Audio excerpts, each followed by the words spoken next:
What if the Black Death never happened in Europe? In the mid-14th century, a silent killer swept across Europe. Carried by fleas on rats, the Black Death wiped out nearly one-third of the continent's population. Cities emptied, villages vanished, and entire generations were lost to the plague. It was one of the most catastrophic events in human history, shaping politics, religion, economics, and even the birth of the modern world. But what if it never happened? What if the Black Death never struck Europe? No mass graves, no shattered families, no sudden collapse of labor and order? At first glance, it sounds like a blessing. Tens of millions of lives spared, families intact, cities flourishing instead of crumbling. Yet history is not so simple. The plague's devastation also broke the chains of feudalism, fueled innovation, and shifted power between classes. Its absence might mean more life in the short term, but a very different path for the centuries to follow. Tonight, we imagine a Europe untouched by the Black Death, from the Middle Ages to the modern age, and ask, would the continent be stronger, more advanced, or forever trapped in its medieval cage? In our timeline, the Black Death struck Europe in 1347 and spread like wildfire. Within just a few years, entire towns disappeared. The sudden depopulation shattered feudalism as surviving peasants gained bargaining power. But in a Europe without plague, the story is starkly different. By the 14th century, Europe's population was already straining against its limits. Fields stretched to their maximum.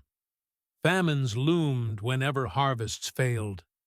Without the plague to reduce numbers, population pressure would intensify. Crowded villages, exhausted farmland, and scarcity of resources would haunt medieval life. The feudal system, with lords controlling land and peasants bound to it, would remain firmly intact. In reality, the plague created a labor shortage, forcing landowners to grant freedoms and higher wages. But without that shock, peasants would stay powerless, chained to their lords, unable to demand change. Social mobility would stagnate. Urban centers, too, would grow dangerously crowded. Instead of empty streets, medieval cities would swell with people. Disease other than plague, typhoid, dysentery, smallpox, would thrive in such density. Mortality would remain high, even if not as catastrophic as the Black Death itself. Politically, monarchies and noble families would flourish without interruption. In our history, the Black Death weakened noble houses, creating instability and openings for central monarchies. Without it, noble dynasties might grow stronger, reinforcing feudal hierarchies instead of breaking them down. The Church, too, would benefit. During the plague, faith was shaken as prayers failed to stop death. This disillusionment weakened the Church's absolute grip, paving the way for reform movements. Without the plague, the Church's dominance would remain unchallenged, holding Europe in a tighter spiritual grip. It might sound like stability, but this stability would be suffocating. Peasants locked in poverty, innovation suppressed by rigid hierarchy, knowledge trapped in monasteries rather than released to the people.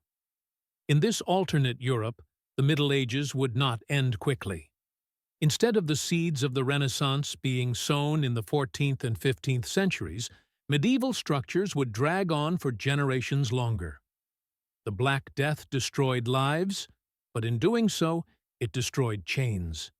Without it, medieval Europe would be more populous, but less free, less innovative, and less prepared for the revolutions to come.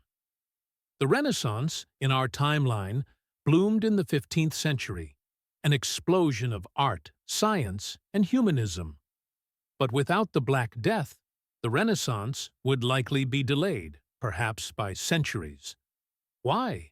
Because the Renaissance was partly born from crisis. The collapse of population created a surplus of food, wealth, and opportunity. Surviving families inherited lands and fortunes, fueling patronage of the arts. Skilled labor was valued, encouraging education and craft. The trauma of the plague pushed thinkers to question old dogmas, leading to humanism. In a Europe untouched by plague, no such shifts would occur. Land and wealth would remain concentrated in noble hands.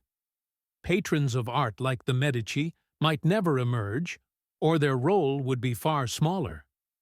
The flowering of art in Florence, the genius of Da Vinci, Michelangelo, and Galileo, could be postponed or strangled entirely. Religion, too, would be different. The plague caused a crisis of faith. Pilgrims whipped themselves in search of answers, while others turned to science. This doubt opened the path to the Protestant Reformation. But in a world without plague, the Catholic Church would remain unchallenged far longer. Martin Luther's protest might never resonate, and Europe might remain united under Rome's spiritual rule. This would have immense consequences for exploration and colonization. The Age of Discovery, sparked by nations like Spain and Portugal, depended on wealth, curiosity, and competition. Without plague-driven shifts, feudal lords and monarchies might hoard resources, stifling bold ventures. Columbus might never sail in 1492. The Americas might remain untouched by Europe for decades, even centuries longer. Ironically, this delay could benefit indigenous civilizations. The Aztecs and Incas might continue their growth, stronger and more prepared when Europeans finally arrived. Entirely different encounters could unfold, perhaps less conquest, more parity. Meanwhile, science would stagnate. Without the trauma of plague to shatter old certainties, Aristotelian and church-dominated views of the universe would last longer. Copernicus, Galileo, Newton, the revolution in astronomy and physics might arrive centuries later. The scientific method itself could be postponed. Europe, without the plague, would be more stable, more populous, and deeply conservative. Instead of bursting forward into modernity, it would remain in a gilded cage of feudal lords and church authority. The Renaissance might come, but in 1700, not 1500. The Reformation might emerge, but in 1800, not 1500. And when it did, the impact would be volcanic. A continent held in medieval chains for centuries would finally erupt with pent-up innovation, conflict, and discovery. What would the modern age look like if Europe's leap into science, exploration, and industry had been delayed? The Industrial Revolution, in our history, began in the late 18th century. But without the foundations laid by the Renaissance and Enlightenment, it could be delayed until the 20th century. Steam engines, railroads, factories, these might arrive not in 1750, but in 1900. This delay would reshape global power. In our timeline, Europe colonized vast swaths of the world during the 16th to 19th centuries, powered by early technology and naval dominance. Without plague-driven change, Europe's expansion would slow. By the time Europeans reached the Americas, or Asia with real power, those regions might be more developed, able to resist colonization. Africa, too, might escape the brutal scramble that defined the 19th century.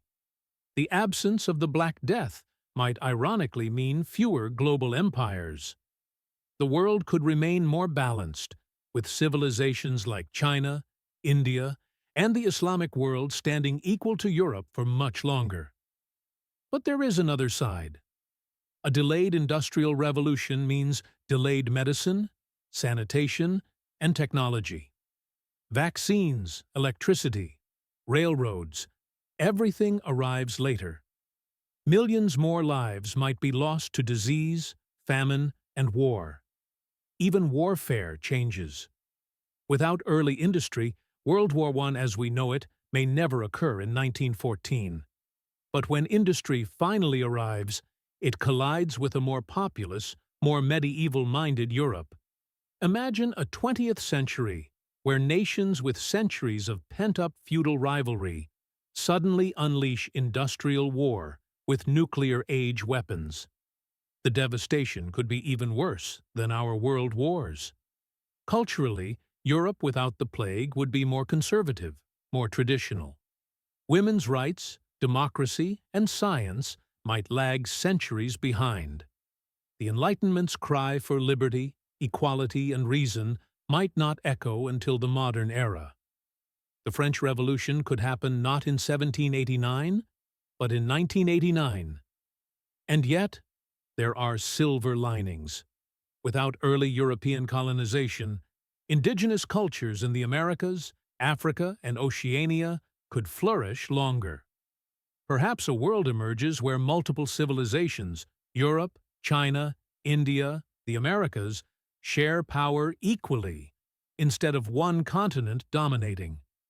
The Black Death tore Europe apart, but it also cleared space for something new. Without it, the modern world would be unrecognizable, delayed, distorted, perhaps even more dangerous. The Black Death was one of history's greatest tragedies. Tens of millions perished in agony. Families vanished. Cultures collapsed. Yet, from that horror came change, labor rights, the decline of feudalism, the birth of Renaissance thought, the questioning of authority. It was proof that even devastation can transform societies. If the plague had never struck, Europe would have spared countless lives in the 14th century. But the price might have been centuries of stagnation. A continent trapped in the grip of lords and bishops, blind to discovery and progress. History is a paradox. The very suffering we wish to erase often forges the freedoms we cherish. The Black Death's absence might have meant more life, but less liberty, less science, and perhaps less hope for the modern world we now inhabit. So, would humanity be better off without the Black Death? Or did its dark shadow, terrible as it was, help push us into the light of modernity? That is the haunting question of history. Sometimes it is not the victories, but the catastrophes that shape the future. Like and subscribe for more, please.